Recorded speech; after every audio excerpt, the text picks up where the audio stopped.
It's tough being a law enforcement professional because we see a lot of bad and very little good. And when we get called to the house, they didn't call us over there just to feed us supper. They call us over there because there's some kind of disturbance going on. They're not getting along with the neighbors. They got a roaming dog in the yard. They don't want them at their house. And it could be petty, but to us, it's a call, and we're going to take that call. I don't care how minor it is, it's going to be treated like a major call. At the time that somebody calls you, they are having a bad day, and you have to be involved in their life at that point. Your goal is to help that person when you leave, regardless if you have to get them to the hospital or if you have to get them help in other ways.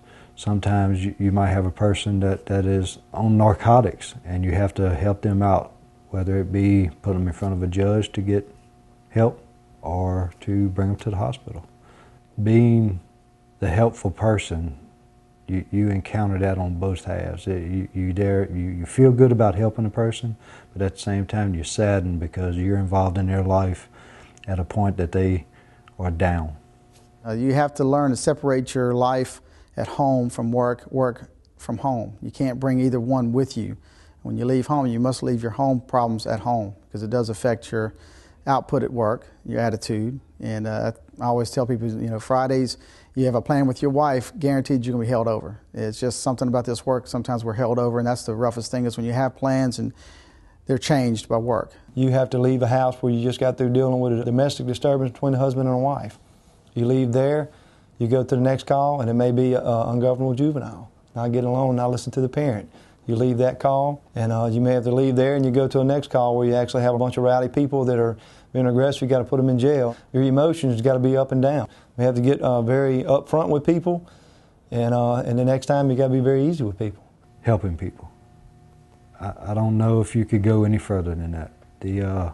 And helping people is a very broad wording. You get narcotics off the street. You saving people out of crashed cars or burning houses, and you have to love the work, and you have to really care about people to be able to do the job. I think when you're out in the community, away from the uniform, and people recognize you, and they'll say, "Hey, you helped me with my son," or "You helped me with my family issues we deal with." And we do a lot of positive things that you don't get the pats on the back, and you hear it later.